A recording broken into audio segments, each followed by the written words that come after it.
Dr. V. Anantha Nageswaran is the 18th Chief Economic Advisor to the Government of India. Before being appointed the CEA, he was a writer, author, teacher, and consultant.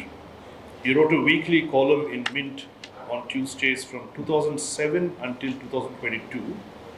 He has co-authored books on derivatives, global finance, and the Indian economy. He earned his doctoral degree from the University of Massachusetts in Amherst in 1994 for his work on exchange rate behavior.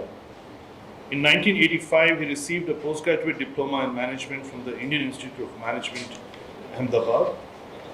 He worked in macroeconomic and financial markets research for international financial institutions in Switzerland and Singapore from 1994 to 2011. When Dr. Nageswaran and I had a conversation a few weeks ago about his visit to the law school, I apprised him of our student population, our student and staff and faculty interests. We have diverse interests in law and public policy and economics and humanities. And in some ways, what he is going to talk about today trespasses in all of those fields. We are particularly excited about the fact that somebody like him is speaking on a topic like this, because we feel that all these important issues that we're talking about today, including the efficiency of our legal system, depends on a confluence of various factors coming from the domains of law, public policy, economics, sociology, history. And it's important that we have somebody like him come and address our students on these topics. So I welcome Dr. Nageswaran, and it'll be great to have you, sir.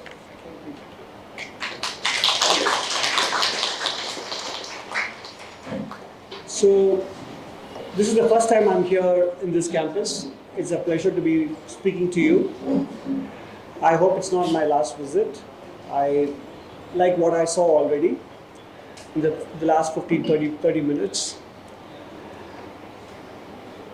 As a Chief Economic Advisor, of course, you would expect me to speak about the state of the world economy, where India is currently positioned, what are our prospects, etc. But I deliberately chose not to go into those areas, and I will be happy to take your questions on them.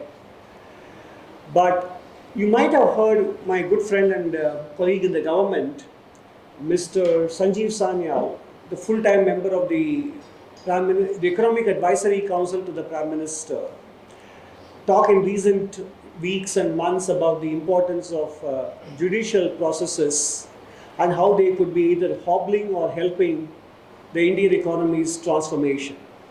So in some sense, what I'm going to speak about has relevance in economics. In fact, it is the foundational principle of economics. Some of you, I understand, have an economics background. If I have to ask you what is the foundational principle of economics, or one concept that is drilled into you on day one in your economics class, what would that be? Or what would it have been? Exchange. Free exchange. Okay.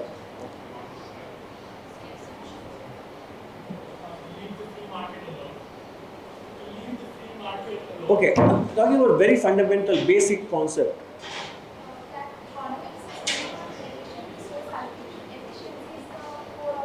Efficiency, okay. Demand and supply, fair enough. Which is, all answers are valid, but what I was looking for is some, so you said efficiency versus equity or equality. Equality. So what does it mean?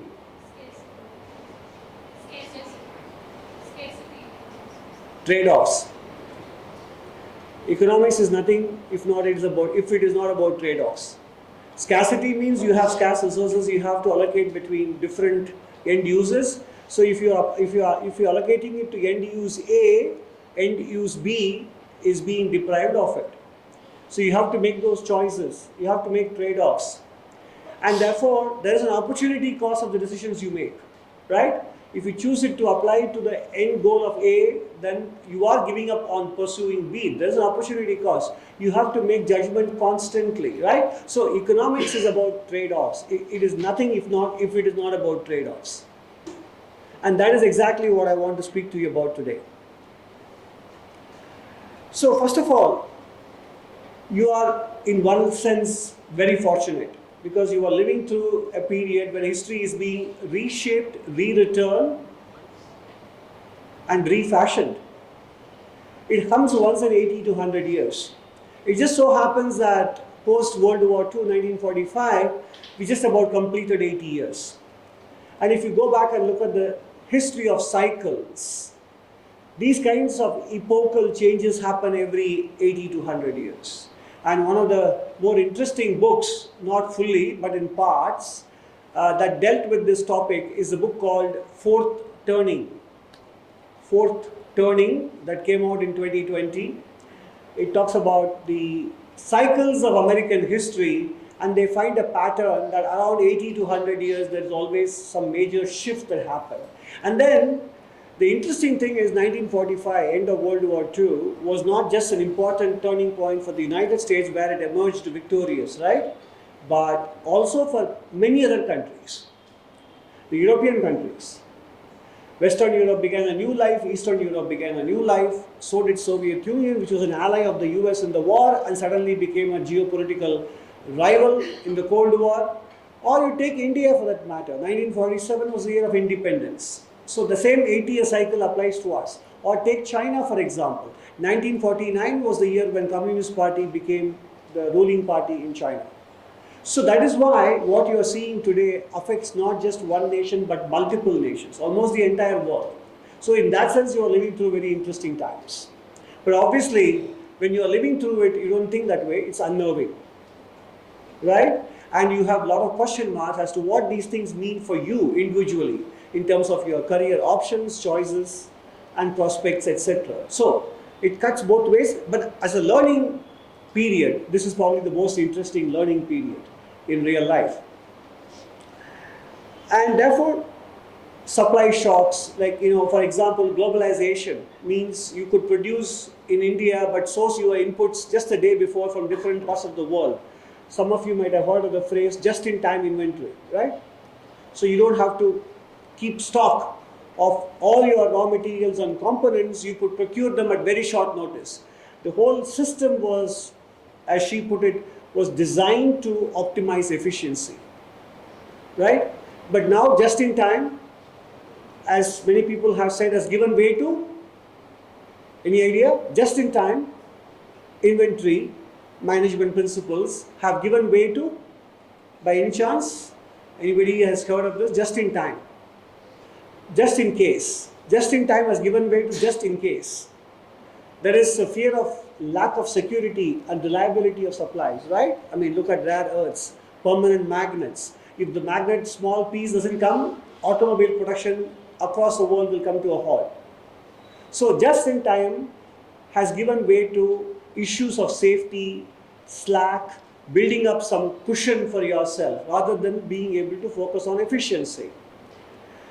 And geopolitical churn, there is no question about it. There is geopolitical churn. World order is sort of being dismantled. You have no idea who's an ally, who's a rival, who's an adversary, who's a sort of a good friend, trustworthy friend. All these issues are completely being re-looked at, re-examined by different countries. Technology, of course, most important, most pervasive, most talked about one is artificial intelligence, what it would do to many things, to employment, to your ability to learn, ability to think, or also ability to solve healthcare, education problems on the positive side. So there are so many dimensions, and then it has implications for water and power consumption as well in a developing country. All these huge data centers to train the large language models. So can India afford them? Again, issue of trade-off, right? So amidst all of this, when there is a churn, how you deal with it gives you opportunities either to emerge stronger or be swept away by events. So we have an opportunity. And it requires actions on the part of not just the government, but the private sector, by the legal ecosystem, technology, private corporate sector, agri farming sector, everybody has a role to play, including yourselves as well. So, in general, what you see here is that on the right side,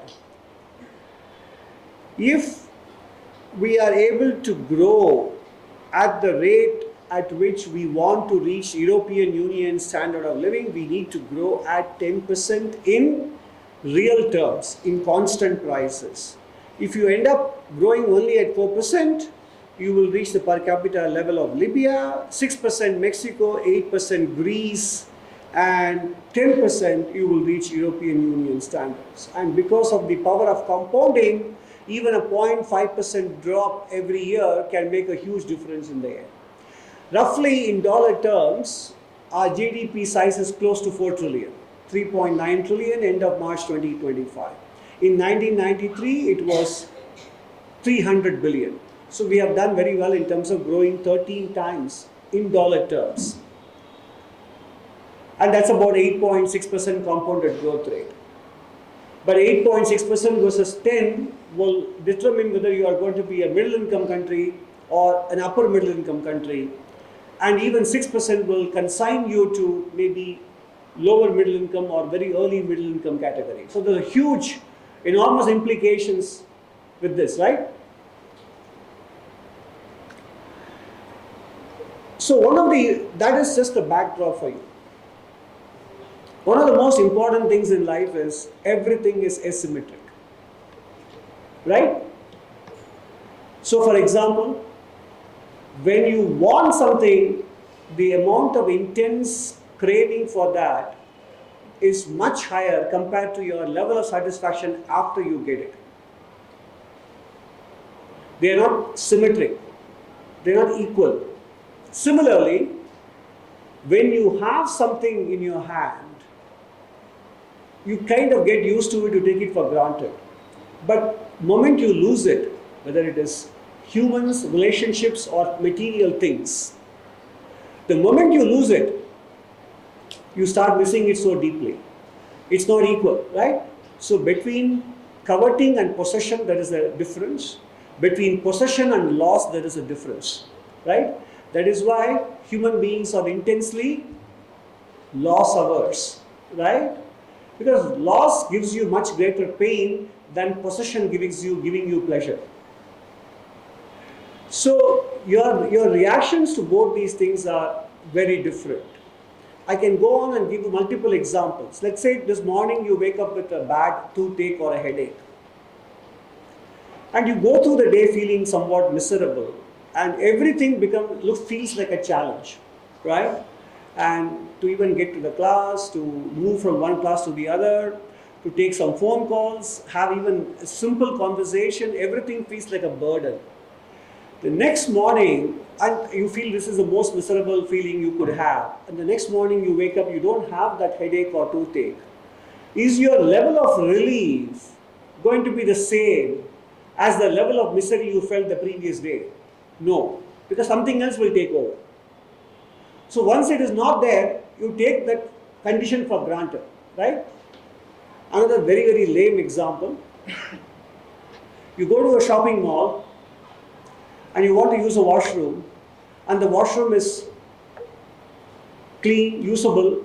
You use it, you will not think about it, and then you will go on with the rest of your day. Suppose it turned out to be an extremely unclean, unhygienic setting.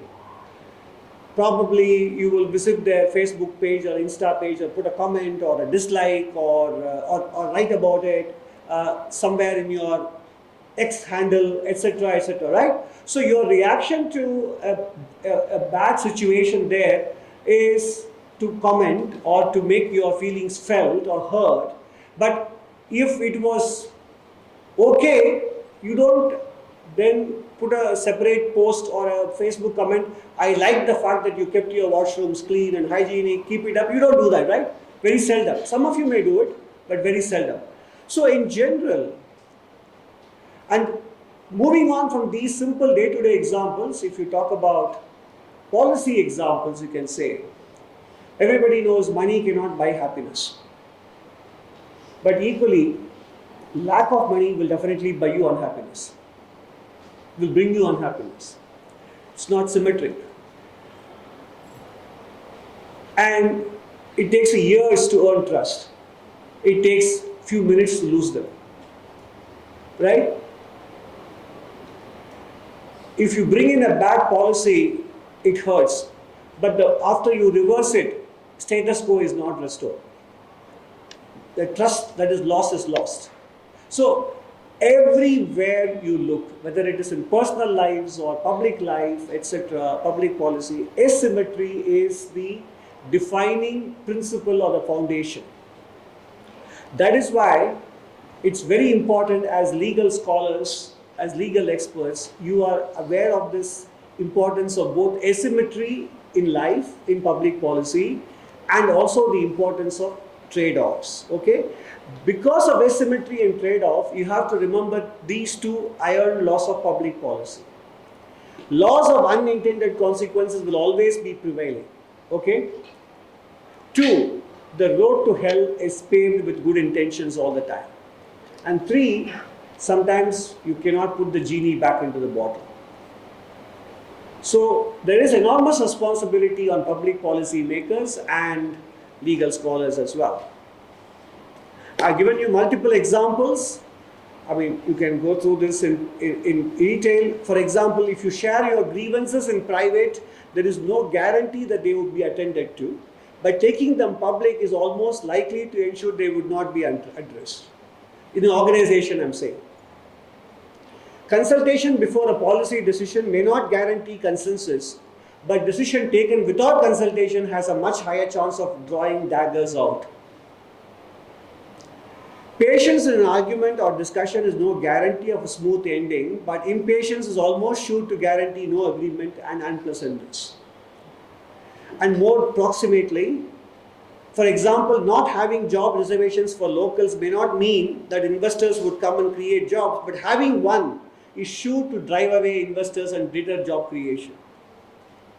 Giving flexibility of longer shifts in working in factories may not result in job creation, but not having one is likely to be a deterrent in job creation. Being at the table may not lead to our voice being included, but being not at the table is most likely to guarantee your voice being excluded. These are many examples of, and that is what makes decision making very hazardous and unpredictable. So therefore, what is one quality you need to have if you are a lawyer or a judge or a policy maker? Since there is asymmetry and since there is trade-off and since reactions in the real world can be different, what is one quality we need to have? One attribute, one trait, one quality, whatever it is. Or maybe 2. 2, let's make it 2. What are the 2 things you need to have? If we have to succeed, given that the world is asymmetric, because if A goes up, B will go up. If A goes down, B may not go down. That's what we are just seeing, right? So, given this hazardous situation for decision making, what are the 2 important qualities you need to have? As a human being, yes? Courage to take decision as well as having quality to acknowledge your own process. Excellent. Pretty much there. Having a foot in the door. Having a foot in the door. Adaptability, thank you. What he said, all answers are again, like in the first instance, all answers are valid, but what he said comes very close to is, because of this, you need to be open to new evidence. Open-mindedness. Second, humility. Because you never know whether you'll be right or wrong. Right? Humility and open-mindedness to new evidence are important attributes given the fact that things are not symmetric or proportional in either direction. Alright?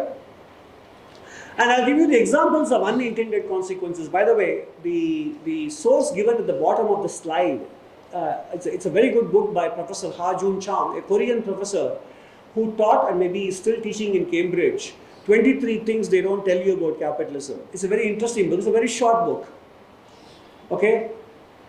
And so look at this law of unintended consequences, which is why I said humility and open-mindedness to, and being aware that there are factors beyond our control.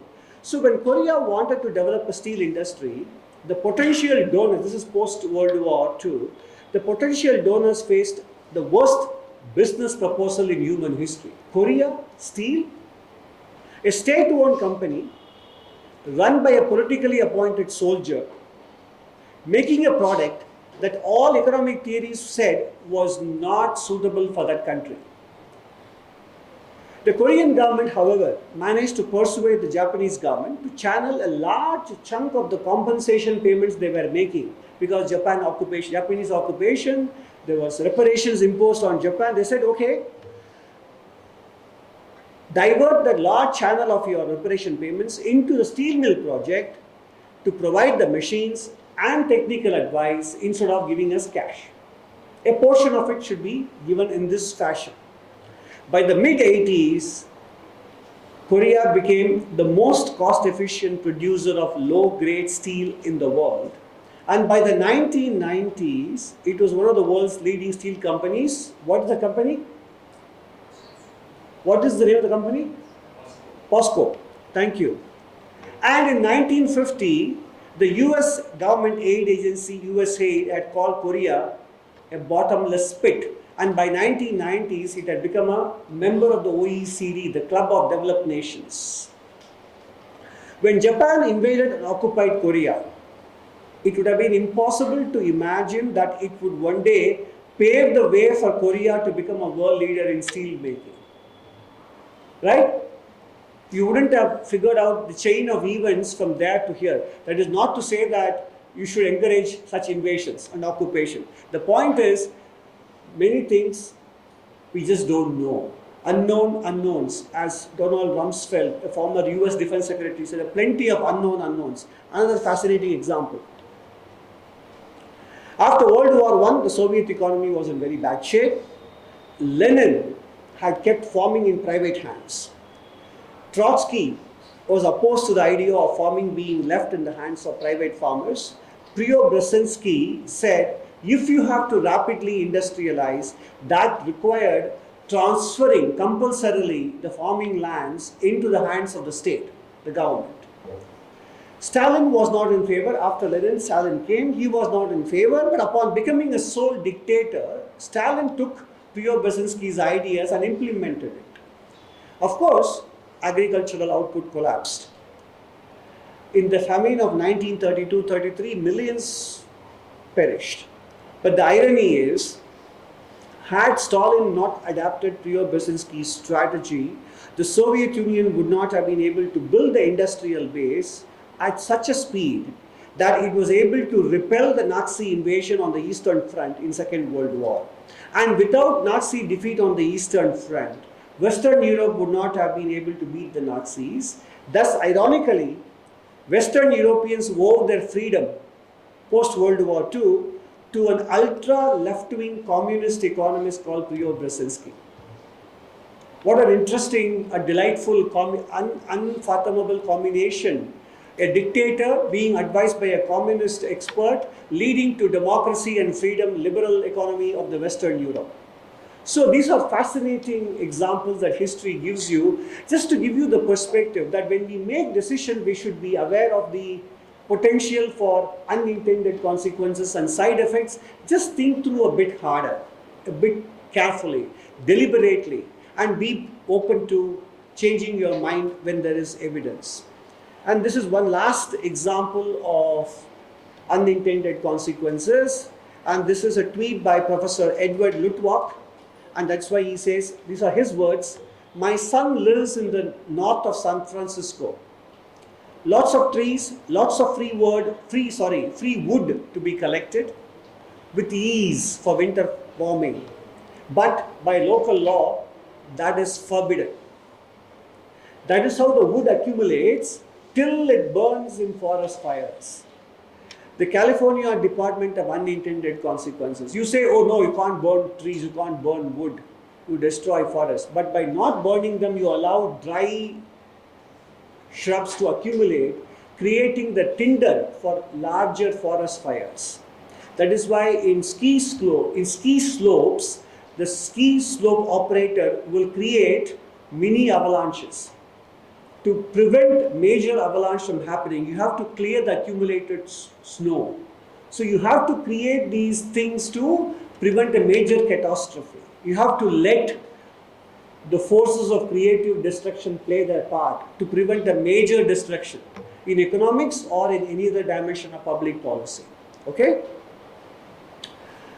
So, that is why, given this backdrop, the global situation, the law of unintended consequences, asymmetry, trade-offs, etc., given that economic resilience and strength both need a legal system that understands and considers economic consequences. Broadly speaking, if you look at the history of the world, economic strength comes from people's freedom to start, to trade, to invest, and to compete under predictable rules. Strong legal institutions create good incentives for human and physical capital.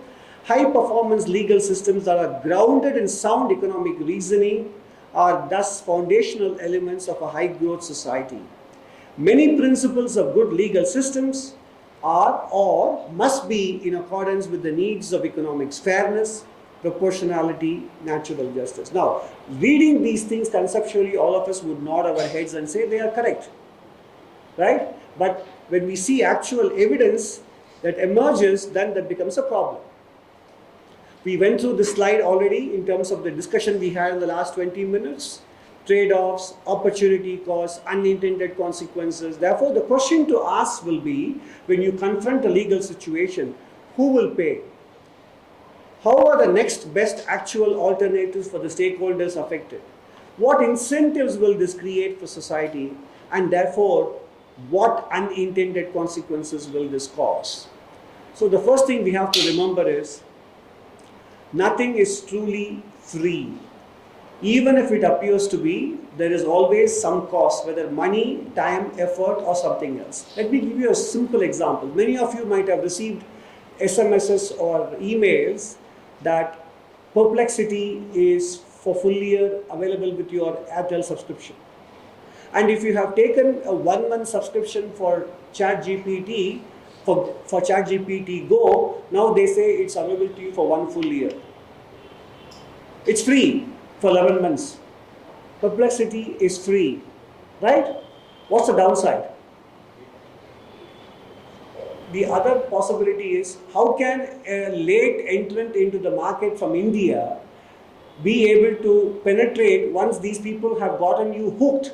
There is switching cost. So there is also a competitive threat for, let's say, later Indian AI apps.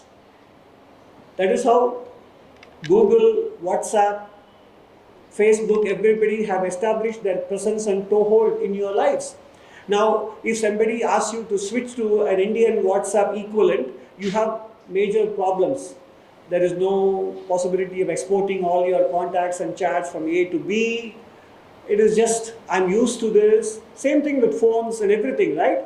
So, by getting you hooked onto it, this also affects the competitive environment for domestic operators, domestic entrepreneurs, and so on. And in a world of geopolitics, the sharing of information is huge, has huge implications. What is the other dimension? One is the data, one is the security implication, and the third is the environmental cost, because there are going to be more people using AI, and like you mentioned, the coolers and the data centers and the water. The more important thing is, if it is for free on the face of it, you know now it is not free, it has got cost, except that you don't see it. The thing is, you will become naturally more dependent on it. So it will also going to affect your ability to think independently. The first thing, there is a question, you are going to immediately go to them and say, give me a response. It is one thing to think through, have an initial answer, and then get it to validate with data and empirical analysis, more literature survey, and so on. But it is another thing to simply hand over the task to the AI app. And because it is free at your hands, you will end up overusing it. And in the process, you are also unaware of the kind of damage you are causing to your ability to concentrate, think through, apply original perspectives to any issue. So there is cost It's not free. Except that that's why they say, if you are not paying for something, you are the product. If you are not paying for a product, you are the product. That is what is happening, will be happening with these free access to perplexity, chat GPT, etc. Alright. So, in trade-offs in particular, in criminal law, in the case of bail and detention, a trade-off is made between the presumption of innocence, a right to liberty, and the risk to public safety. Detaining an accused individual, there is a trade-off. In constitutional law, for example, fundamental rights like the freedom of speech must be balanced with other competing interests like national security or public order. These are the trade-offs. One of the most important unseen costs, which is what I said, the very foundational principle of economics is opportunity cost. People make decisions after considering the best options available to them. The next best alternative that you give up is also a cost. What career did you give up to become a lawyer? What will you give up to become a judge? Corollary, when you make one alternative unviable for someone, I'll be illustrating it with examples, they will not jump to your preferred alternative, they will go for their next best alternative. Here's an example. What will factory owners do if you make it very expensive to employ laborers? Their next best alternative will not be to increase wages, as you may think they should be doing. What will they do? Layoff, one answer. Exactly. Capital is more mobile, they can go somewhere else. 3, automation. 4, they will outsource to somebody else who is cheaper. Or 5th, they will replace. Sorry, you have something to say? Right. They will also probably replace the permanent labor with contract labor. So what have we achieved? Have we achieved better wages and more hiring? We have ended up achieving the opposite. So that's exactly the law of unintended consequences, right? That is why the second law, the road to hell being paved with good intentions, exactly a demonstration of it.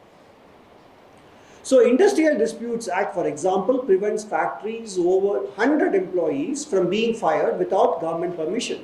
A good idea in principle, because there is a natural imbalance of power between capital and labor, and you wanted to make sure that capital owners do not treat labor owners of skills unfairly.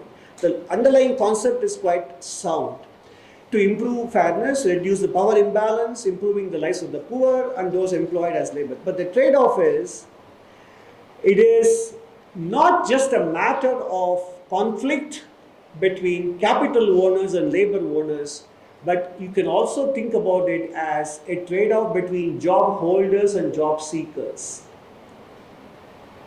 Therefore, when most of the arguments in public space or in front of judges, you make this argument in terms of, are you favoring the capitalist or are you favoring the working class? The answer is probably neither. You are basically hurting those who are looking for a job, because the capital guy will say, fine, it is so difficult for me to operate in this environment, let me close shop. Let me go and speculate in stock markets. It gives me more returns. Right? Instead of running a factory. The third generation industrialists are not interested in anymore running a manufacturing plant in this country. The third generation of the families that run industrial units in this country, they are more interested in financial markets, more interested in locating elsewhere in Dubai or Singapore, where it is capital gains taxes are low, etc. And the net impact is, those who have a job maybe are well taken care of by our rules and laws and regulations, but those who are seeking a job may be hurt. So it is trading off not just the right of the labor versus the rights of the capitalist, it's trading off the rights of those who hold a job with the right to hold a job. You are also trading off the rights of those who hold a job with the rights of those who like to hold a job. The right to hold a job.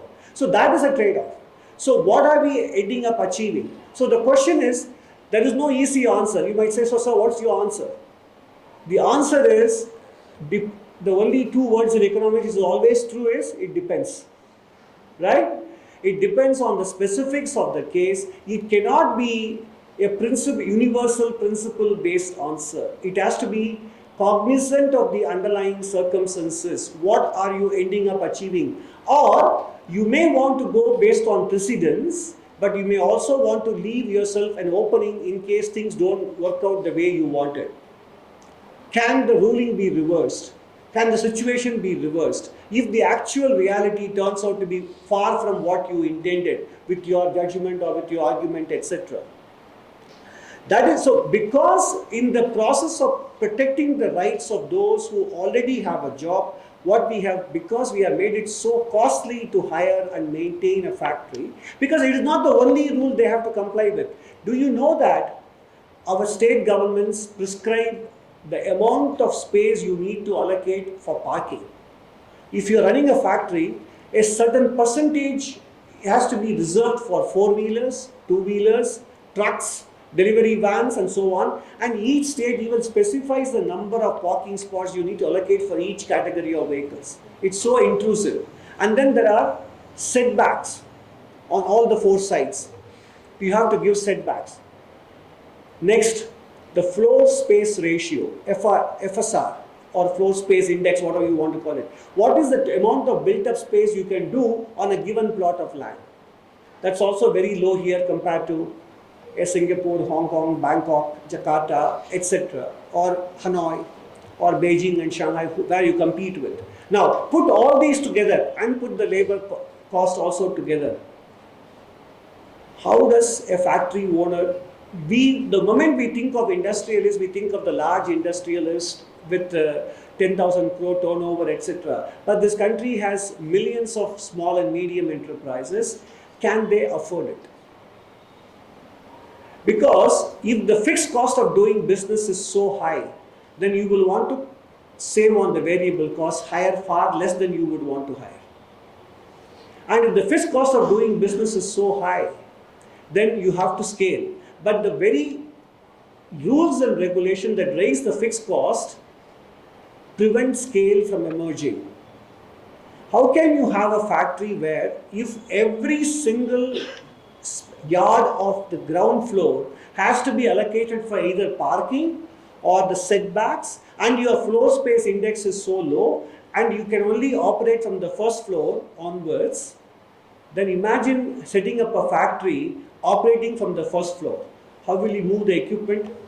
How will you move the raw materials and finished goods, etc.? Because our states have ruled such a way that 100% of the ground floor, if you are fully compliant, 100% of the ground floor will be given away for these requirements in many states in the country. So in other words, we have made it costlier to be honest in this country. It is not about ease of doing business, it's about ease of being honest. Because you have made it so difficult to be honest, people naturally then have to be forever dependent on the rents and the bribes they pay. And that is how you create a culture of dishonesty and lack of compliance and so on, which in turn means there is no trust. So the culture of lack of honesty or evasion or compliance, partly contributed to by these difficult to comply with regulations, makes honesty a rare commodity, and when there is no honesty, then it becomes a habit, and that means it's difficult to trust, which means contracts you sign, you cannot trust it will be honored, and when you can't sign contracts with the belief that they will be honored, there is no sanctity of contracts, and therefore you cannot scale. If I can't deal with a stranger based on the principle and the spirit that the contract will be honored, you will not be able to scale up. So you will only deal with very trusted friends, family, relatives, your community, your kinship, your group and so on, which is unfortunately not adequate for a country of 1.45 billion people. When we were small societies, this could work. So imagine from where we are with these rules, regulations, well-meaning ones, and where we end up. as a society that is unable to scale. That is why today we have 90% of the workers in the informal sector, 90% of our enterprises are small, micro, medium enterprises, very few large enterprises. And why a country like China could do that, or Japan or Korea, is because well-meaning rules and regulations have made it difficult to be honest, to trust, and therefore to scale. And that is why India invests in capital-intensive sectors in a labor-abundant economy.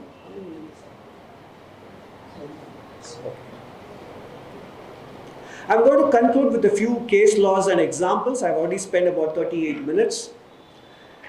Bharat Forge Company Limited versus Uttam Manohar Nakate. It's a labor court order of 1985 and Supreme Court reversed it in 2005, 20 years later. Okay? A helper repeatedly found sleeping on duty was dismissed after an internal inquiry. The helper challenged the dismissal in labor court. Economic consequences to consider. Who will pay? How will this impact the available alternative for firms, for workers, for employed? What unintended consequences will a judgment in favor or against create? The labor court deemed the dismissal disproportionate, ordering reinstatement with continuity and 50% back wages. Supreme Court had to decide whether the dismissal was proportionate and whether the labor court's leniency was justified, and it reversed the decision after 20 years. The labor court's intention was prevent disproportionate punishment and restore the workers' livelihood. Fair enough. But what are the unintended consequences? The lower court benefited employees who were dismissed on the basis of an internal inquiry. There was a due process. It raised the cost of taking disciplinary action, weakens discipline signals, raises supervision and accident risk cost, encourages protracted litigation over contractual matters, and areas requiring precision and discipline from employees become more costly to invest in, making non-labor or technology or capital-intensive investments more attractive. If I can't even deal with one erring employee, I will choose the machine over men or women. Next case, Deepali Gundu Survaze versus Kanti Junior Adhyapak. A teacher wrongfully kept out of service sought reinstatement with continuity and back wages. The issue was whether full back wages should ordinarily follow illegal termination and who bears the proof of gainful employment. Again, same questions as in the previous case. I will not go into these questions. Who will pay the cost? Unintended consequences. The idea was we should deter arbitrary dismissal and make wrongfully terminated staff financially unaffected. But expected employee payoff goes up for all kinds of termination. Large back wage liabilities get created, creates uncertainty to resolve fixed settlements, raises the cost of hiring, pushing towards informal employment, no contracts. Therefore, I can also dismiss you. These are not isolated incidents. We have given you several other cases. There is a tendency to favor those who are currently employed, which I said therefore raises the prospect of a lot of people not getting employed in the first place. I don't need to go through multiple examples, which I'm happy to share this deck with you, but you get the drift of what I'm trying to say here, right? I'll stop with this one maybe. In the state of Tamil Nadu versus K. Balu, or Arrive Safe Society, a road safety petitioner asked the court how to handle liquor shops near highways to reduce drunken driving and what should count as highway rules inside city limits. Economic consequences, who will pay for the loss of business? What are the opportunity cost of banning liquor shops near highways for restaurants, for people who want to drink but not drive? What unintended consequences does banning liquor shops near highways based on a distance rule creates? The intended benefit, the court prohibited liquor sales within 500 meters of highways and then clarified that licensed establishments within municipal areas are outside the prohibition. Reduce alcohol-related deaths, that is the intended benefit. But what happens? Hotels and dabas came up with creative ways, winding entrance paths to bypass the 500-meter rule. Okay, I'm 550 meters away. I'm still legally eligible. Highway adjacent hotels and dabas saw abrupt revenue shocks and layoffs with spillovers to transport and local supplier livelihoods. The sequence also created uncertainty for hospitality investments along urban corridors. Truck drivers started crowding within municipal areas to legally drink, creating traffic issues inside the municipal limits. So you need sometimes combination of moral suasion, checks, and random enforcement, inspections, etc., rather than an omnibus rule. Okay? So, this last one, more recently, you would have heard, after JSW took over Bhushan Power and Steel under the Insolvency and Bankruptcy Code, and then the challengers questioned the process and evidence, petitioners asking whether a long settled resolution plan can be reopened or must be treated as final. Again, what are the economic consequences to consider? Who will pay if an approved resolution process is undone? How does this affect the opportunity cost for future bankruptcies? What unintended consequences does reopening a finally settled plan create? So Supreme Court initially said you must liquidate, and then they recalled their ruling and ultimately upheld the JSW's 20,000 crore plan, re-emphasizing the Committee of Creditors' decision.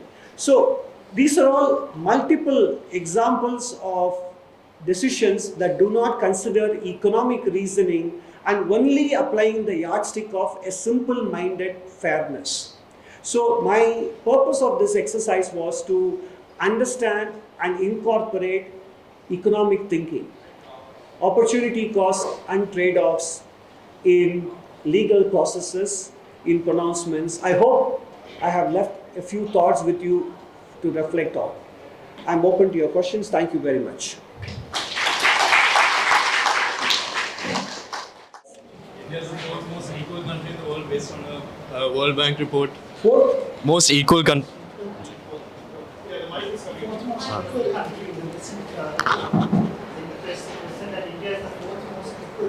equal country. Sir, yeah. No, I just wanted to ask about which sources you rely on as an advisor, because the PIB released a World Bank consumption-based Gini index that said India is the fourth most equal country in the world. Yeah. But we know that for income and for wealth, that's significantly different. So again, as in the case of legal matters also, there are no so easy answers for how do you determine whether a country is equal or unequal, or inequality rampant or pervasive, or it is manageable. So ultimately, do you want to consider what is it that people are able to consume? That's about choice, regardless of income. If the state supplements the income with a lot of transfers, which is happening in India, whether or not I am earning, which is what income-based inequality measures are about, I am still able to enjoy many consumption items which my income alone will not be able to help me consume. So my consumption inequality will be much lower when the state is supplementing my income with transfers, freebies, etc. and so on. So there are no established or universal truths in this matter. You can say income inequality matters because income gives me the power, whereas transfers can be stopped any day if there is a fiscal burden that cannot be met at some point in time. Therefore, consumption-based inequality measures may paint a good picture, but it is not sustainable. That's one argument. It is also true. So there is no permanent answer. All that we have to do is to make sure that we are aware of all the dimensions, and while we are doing this temporarily, ultimately boosting income is about creating livelihoods, not just employment, including even entrepreneurship. So many things have to happen in parallel. So we rely on multiple sources of data, and also the state's responsibility is to create opportunities for people. So it's about creating equality of opportunities. Yeah. Yes. Hi, Mrs. Wick. Yes. Thank you, sir. So my question is that I was just going back to your chart and saying that at 6% we'll reach Mexico and Greece or whatever. Yeah. And 8% Greece, but we're not even at Libya's per capita GDP. But are we tracking the wrong metrics? And this also goes to what you said in judicial decisions. Are we tracking the wrong outcomes that we want to achieve? Because, for example, we have a lot of billionaires. Out of? Billionaires. I'm sure more billionaires than Libya. But that's not a bad thing. But yet we are struggling with, seeing how we can grow. And we are seeing these judicial decisions also looking at, that industry is evil, the workers, right, should be, a kind of stereotypical mindset, maybe to some extent. So my question is, are we tracking the wrong outcomes? In terms of GDP? No, even in terms of GDP, in terms of judicial decisions, are we tracking the wrong outcomes?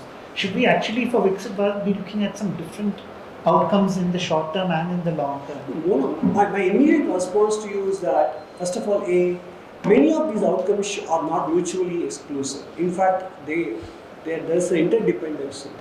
So again, since your question is slightly broader in nature, let me try to narrow it by saying, for example, is GDP growth or GDP size the right outcome? The answer is that GDP is never the most, and as Churchill is supposed to have said about democracy, it is the worst form of government but for all others. GDP is the worst measure of economic performance but for all others. Because everything else is even more subjective, even more arbitrary. And secondly, empirical evidence has shown that GDP growth does correlate with many other things that we are interested in. Whether it is health, happiness, infant mortality, maternal births, premature pregnancy, deaths, etc. You take any of the other outcomes that we should be measuring, they do have a very strong positive correlation with GDP. So in other words, as incomes rise, these other metrics other outcomes we should be interested in also improve. So that is why GDP becomes a necessary condition. And second, you cannot achieve distributionally desirable outcomes without having a pie to distribute in the first place.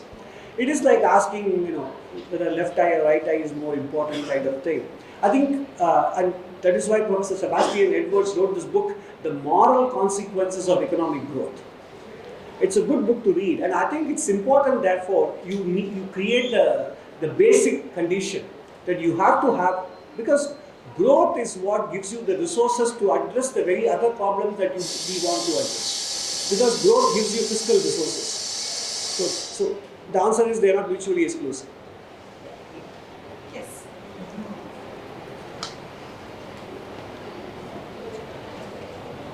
So you spoke about how there are certain guarantees and contracts which are hard to come about when there isn't any real justice system or any real resolution system in place to resolve it.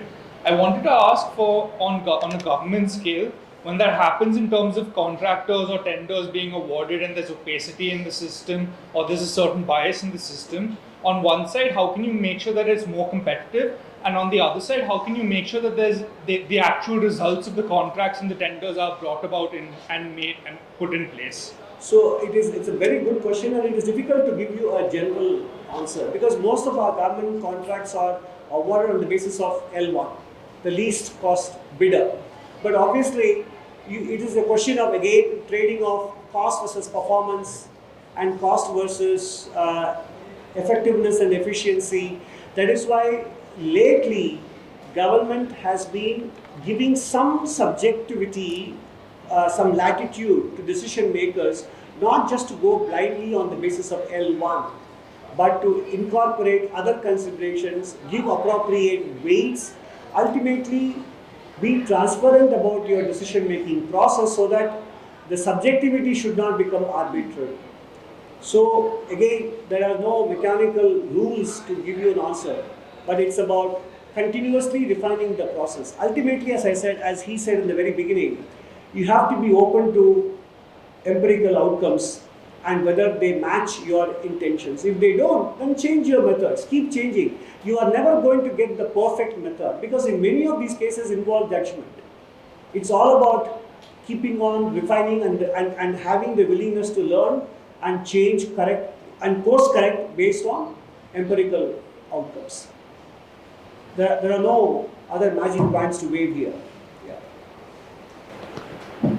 So do you think that the legal system reform should not be only involving that there should be an expediency in how the judiciary handle cases? For example, let's take the Bharat for the case which you showed, that it took 20 years to reverse the decision of a labor court.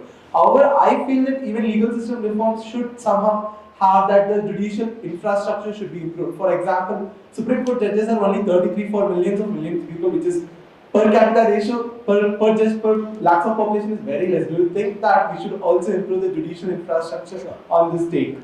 No, absolutely. See, you touched upon a very important point, which is that given India, given its size, will always find that the state capacity is inadequate. It will always be the case.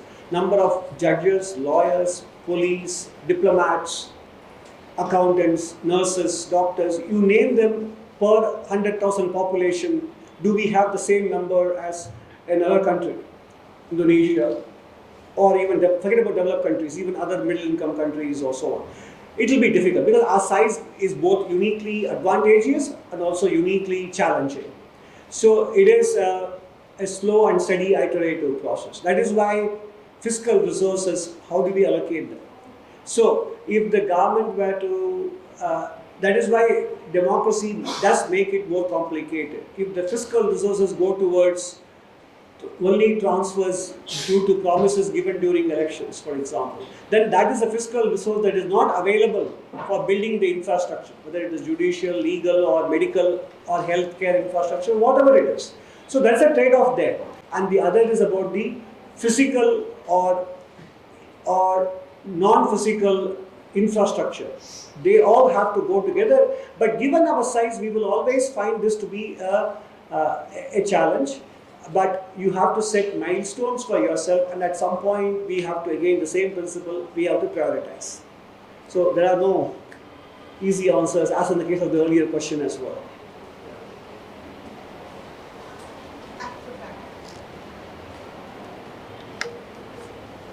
Sir, I come from a very poorest part of Bihar. So the trade-off you were talking about, I think that has actually sort of came down to the people, and poor people have actually been. I have been to my village, and people have actually been telling me there has been too much poverty, and now they are out of this, at a better position, something like that. My question is, sir. So the government has been taking a lot of actions, which sort of taking us on a path to make us somewhat in a better position in the world, and elevating the poverty of the poorest section of the country itself. But I think the way we are handling it politically is not that much effective, and it backfires a lot. And even some of the things that you people have been doing with a good mindset has not been able to materialize into good things. What exactly is the question? My question is, sir, what are we doing about that? And the second, what? How are we handling the way you get the presentation? We were very much convinced that the steps are being taken. Very so quickly. how is it being handled? Yeah. How are these issues? Yeah. Look, some of these issues are not that easy to handle through. You cannot pass a law or an edict that you must consider economic reasoning in your judgments or decisions. It requires persuasion and persistence. Again, it may not be the most satisfying answer to you because there is no magic wand, unfortunately. Because historically also, so basically communication, dialogue in some of these areas. In some areas, as we said, some deregulation that makes it easier to comply. So, only if there is a rule or regulation, if there is an Industrial Disputes Act, then the courts interpret them differently, and we may say that creates unintended consequences. But one solution is to then relax the act itself, right? So, and that is why the idea of creating these 4 labor codes came into prominence in 2020, because there were multiple definitions of what constitutes labor, what constitutes wages, etc., and what is the minimum wage. So all these things, therefore, they were simplified and codified. But in many of these matters, it is not only a question of how the judiciary or the legal system interprets, it's also there's an issue of political economy, which is why in democracy these things become much more complicated to change. So there are, again, my answer is again repetitive. Part of the answer lies in looking at the underlying laws, rules and regulations themselves. Part of the answer lies in communication and constant education and using case studies to bring home the points. But we should also be aware that a lot of things we used to find as problem areas are choke points, they are no longer so. So we have been iterating, we have been improving, which is why we grew from 300 billion to 3.9 trillion. We wouldn't have done so without that, right? I mean, many things which required permissions, etc., no longer. And we rely on self-certifications, digital signatures or records. So a lot of things where we demanded a paper, we don't demand anymore. But the problem is, given our size, much has been done, but much will remain to be done. It will always be the case. What is the solution to judiciary? We'll do one question at Yeah. a time. I'll Yeah. come back to Yeah. you if we have time. Okay? Yes. I think there is she also has a question. Yeah, and there is someone to ask. Sir, as you spoke about opportunity cost and trade-offs in economics, do you think there's a trade-off between the speed of legal system reforms and the inclusiveness of those reforms in India's context? Trade-off between Between the speed of the reforms and the inclusiveness of the same. speed of reform and Inclusiveness of those reforms. inclusiveness. Yeah. No, I mean, there is the presumption behind the question is that reforms will be actually not facilitating inclusivity. There is a presumption behind that. That is the presumption behind your question. I don't think so. Sometimes, in fact, that is what we are saying. Measures that are intended to be inclusive actually end up hurting the cause of inclusion. Whereas reforms, by opening up opportunities for small, micro, medium enterprises to grow, by removing the burden of regulations and compliance on them, you may actually be fostering more inclusivity. So I don't think it is necessary to think that the pace of reforms and inclusivity are mutually exclusive. If anything, that's the whole point of my discussion, is to show that whereas measures intended to be inclusive end up creating a different outcome. And reforms may actually be the ones that enlarge the field of opportunities and therefore be more inclusive. So I probably do not necessarily agree with the underlying presumption in that question. Hello, sir. Sir, my question is not related with the legal system reforms per se, but the policy in general. Like there are certain policies, especially the social welfare policy, which creates some sort of part dependency, and it's become very hard to reverse in the future. Yes. And which involves a significant economic cost. If we take the example of India, India's food security is one of the policy which on one hand is serving the welfare objective of the state, but on the other hand it is also involving significant economic cost, and it is becoming a financially unsustainable. Okay. So in that regard, how to break that part dependency? Because it's a very hard step to take in the future, but it is desirable in the economic sense. So logically, again, I think your question is on the same genre as many other questions that came here, for which there are no easy answers. However, I think, again,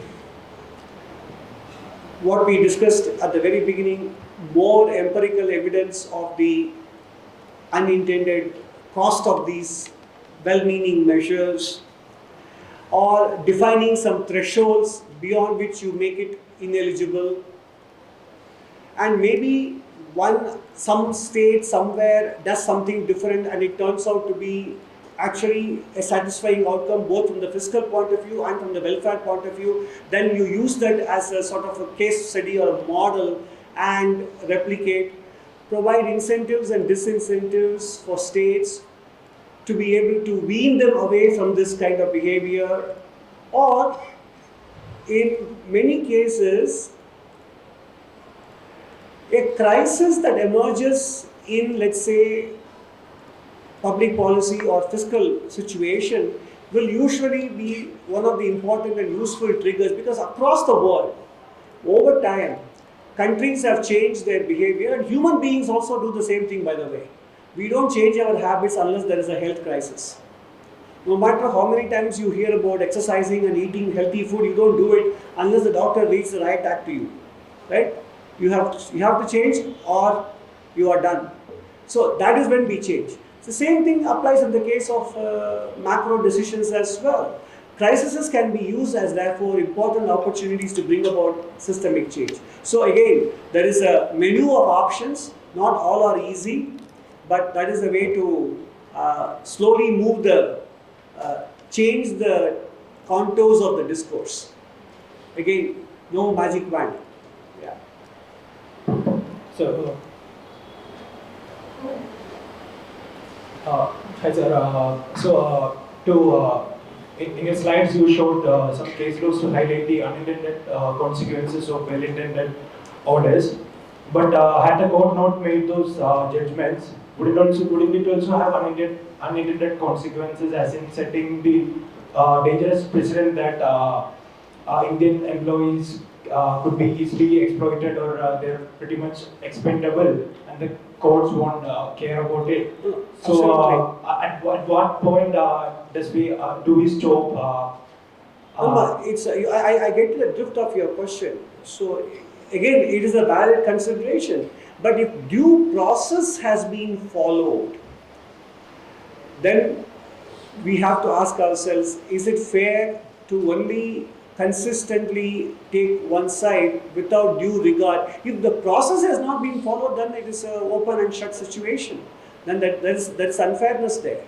But if due process has been followed, and if a certain hearing and if it is the persistence in the repeated offense of the individual, then do we still favor his rights over the rights of the employer, who may also be not, the moment you think of an employer, as I said, you think of a very well-pampered, rich industrialist.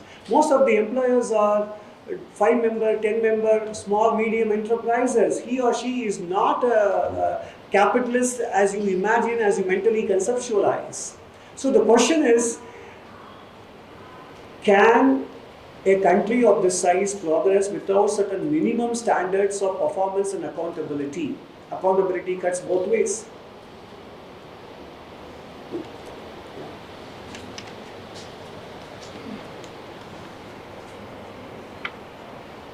So since the beginning of the lecture, we talked about trade-offs and unintended consequences. My question is from the perspective of policy formation.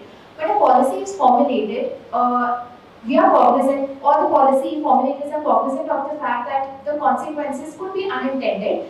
And like you mentioned, it would be a well-meaning policy, but the consequence would not be within their reasonable vision. What are a few steps that are taken during policy formation to ensure that the unintended consequences are as less as possible? And secondly, that the trade-offs which take place prior to this, they are as fair as possible. So how is it ensured?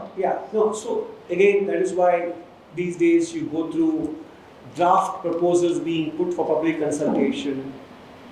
That is one way. Or you create a seminar or a discussion, or bring outside experts and create committees with expertise from multiple disciplines to help you formulate the bill. And it is referred to the parliament standing committees or select committees where they hear all the stakeholders. So once a bill is introduced, it is not immediately passed. They go to the parliament standing committees. And there all this process of consultation, deliberation, in this consultation process, people may come up with potential side effects and consequences. So these are all the concrete methods available within the system, and these are being followed. The other things that academics have talked about is this concept of pre-mortem. Imagine that you are now sitting 1 or 2 years after the bill is passed. Take yourself into the future. The project or the purpose of the legislation has failed. What could have been the development that would have caused this failure? We discussed that today. So pre-mortem, because pre-mortem is easier to do. There is no emotion involved. Post-mortems are difficult because nobody would want to take ownership for a failure. So these are all the other ways in which you try to, but again, by the sheer definition, unintended means unintended. You cannot anticipate also. And that is why the most important answer is what he said at the very beginning. Be open to evidence, be willing to course correct. We spoke about the importance of open-mindedness to evidence, empirical rigor, and humility to be willing to change when the evidence emerges that what you thought was not what you are getting. So, you can do few things, but you will still not be eliminate the uncertainty because you just don't know how the public at large will react to your policy decision. Professor? Two questions. Yeah. Professor here. Mine is a very basic question. Like any reform or any kind of economic or legal growth or reform does require some sort of data to reflect on the impacts that it is having. Then only we can reflect on the trade-offs, whether we are having intended impact or not. But like in Corona, the government did reduce the corporate taxation to give support to employment and everything. But the employment data didn't come out for a pretty long time. And we are suffering this from a pretty long time that the data isn't available to show whether we are having the intended impact or not. So how do we correct this? Where because of the digitization now we are having a much more data collection is there. There is much more silos of data and classifications of data which are interconnected. How do we make sense of those? Is government doing something towards that? No, definitely. It's a very excellent question because it's got multiple dimensions to it. First of all, on the data front, a lot has changed in the last 2 years under the current Secretary of Ministry of Statistics, Dr. Saurabh Garg. And by next year, and he is now putting out a lot of surveys of, annual survey of unincorporated enterprises, ASUS. The annual survey of industries is coming out with a much shorter lag than before, and there is a household income survey that is being contemplated, and we are also coming out with the periodic labor force, which is the employment data. The periodic labor force survey, which gives the employment data, used to be quarterly, now it is monthly. And what used to be annual has become quarterly. So lots of changes have happened, and you should go to the Ministry of Statistics website to see the difference between, let's say, 3 years ago and what it is now. That is one part of my answer. The second part is we cut taxes, corporate taxes, expecting investment and employment, and what is the impact? That is the other tricky part, or that's a beauty or a frustration of public policy. Why? Other things cannot be held constant. Everything else being held constant, a lower corporate tax burden should leave more money in the hands of the companies, which they can use to invest and create employment. But then other things don't remain constant. A COVID happens. Energy costs begin to rise. A supply constraint emerges in semiconductor chips, etc. And the global levels of uncertainty increase. So therefore, the frustrating element always is that I might expect a policy to have a particular impact, but I should also be lucky enough to see that the underlying conditions do not change too much. But that is not in my hands. That is a matter of luck also. When the world changes completely, for example, we bring about a big policy change expecting a certain reaction in terms of industrial investments or employment creation or whatever, or FDI. But then there's a huge war breaks out somewhere. Then everything will come to a stop. Then you cannot say this policy did not have the impact because you are not accounting for the changed circumstances. So the counterfactual is always difficult to establish because other things are not held constant in real life. Okay, one last question. I think you should probably give it someone who didn't ask before. Yeah, that's not him. So as a emerging market of, as we are seeing a massive amount of investment in infrastructure in our country, why there are being lax regulations being followed in constructing such bridges which have been causing loss of lives in Gujarat and in Bihar and such states. And a follow-up question is also that... One's enough. Yeah, that's a good question, but I don't think I can answer them. It is a matter of, as your question itself implicitly recognizes, it's a matter of execution. It's a matter of conforming to the standards imposed, and therefore, how do you hold the contractors accountable, and what are the penalties or rewards for doing it right. So this is a matter of detail. So I may not be able to answer your question. in terms of what has happened in specific circumstances that caused these mishaps, as you mentioned. It's ultimately, naturally, one broad answer I can give you is it's execution and conformity with the contractual obligations.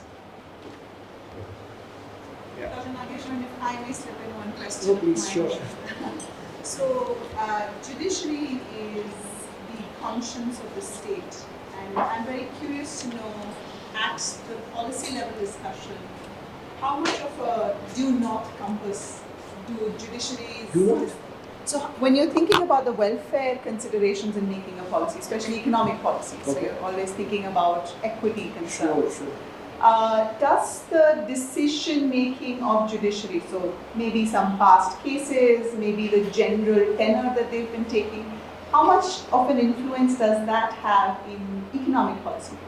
Well, I think it's difficult for me to give you a precise answer, but all I can say is that it does have a very large role to play.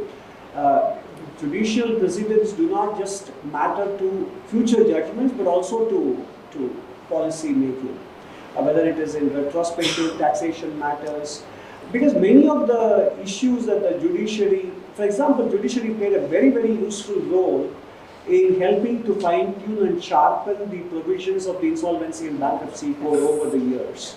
So judgments were very useful in the amendments, and also sometimes in plugging either the loopholes or making it more easier to comply. I think, I mean, this is what, IBC is one immediate example that came to my mind, but in several other areas, I think judicial pronouncements have had a salutary impact on the existing laws and rules and compliances. So it is a two-way street. Okay. Thank you so much, Thank Dr. you very much. Nageswaran. All the best. Can we please have a round of applause?